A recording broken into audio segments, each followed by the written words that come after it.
অন্তর্বর্তী সরকারের প্রধান উপদেষ্টা ডক্টর মোহাম্মদ ইউনূস বলেছেন, শেখ হাসিনা ক্ষমতা আঁকড়ে রাখার জন্য পৃথিবীর সকল নিষ্ঠুরতা ছাড়িয়ে গেছেন।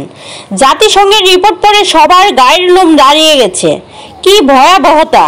কিভাবে একজন প্রধানমন্ত্রী নিজ দেশের নিরস্ত মানুষকে হত্যার পর লাশ লুকিয়ে ফেলার নির্দেশ দিতে পারে? ক্ষমতা আঁকড়ে রাখার জন্য তিনি পৃথিবীর সকল নিষ্ঠুরতা ছাড়িয়ে গেছেন। এটাই জাতিসংঘের প্রতিবেদনে উঠে এসেছে।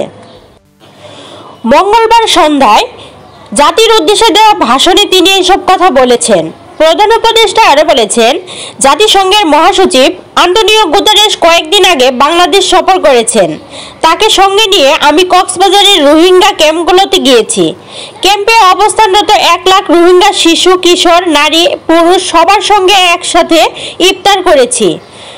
আমাদের প্রস্তাবে সম্মতি জানিয়ে আগামী সেপ্টেম্বর মাসে জাতিসংঘ সাধারণ অধিবেশনে রোহিঙ্গা সংকট নিয়ে একটি পৃথক অধিবেশন আয়োজন করার প্রস্তুতি নিচ্ছে।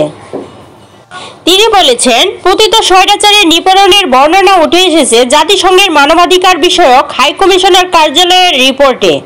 গত জুলাই-আগস্ট মাসে বাংলাদেশের ছাত্র, শ্রমিক জনতার উপর শেখ হাসিনা সরকার এবং আওয়ামী লীগ যে দমন, নিপীড়ন এবং হত্যাকাণ্ড চালিয়েছে এর তদন্ত করে বিস্তারিত রিপোর্ট প্রকাশ করেছে তারা। ডক্টর মোহাম্মদ ইউনূস বলেন, এই রিপোর্টে স্পষ্ট উঠে এসেছে যে শেখ হাসিনা নিজেই নিরাপত্তা বাহিনীর কর্মকর্তাদের নির্দেশ দিয়েছিলেন বিক্ষোভকারীদের হত্যা করতে।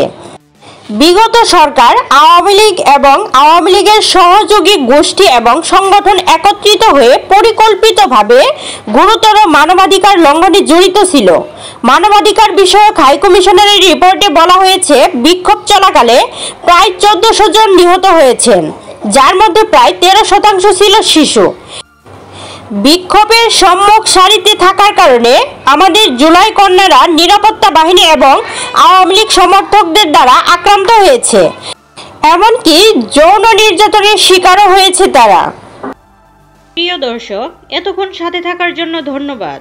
এরকম আরও নিত্য নতুন সংবাদ পেতে আমাদের ওয়াইটিভি নিউজ চ্যানেলটি সাবস্ক্রাইব করুন এবং আপনাদের ভালো লাগলে লাইক, কমেন্ট, শেয়ার করে পাশেই থাকুন।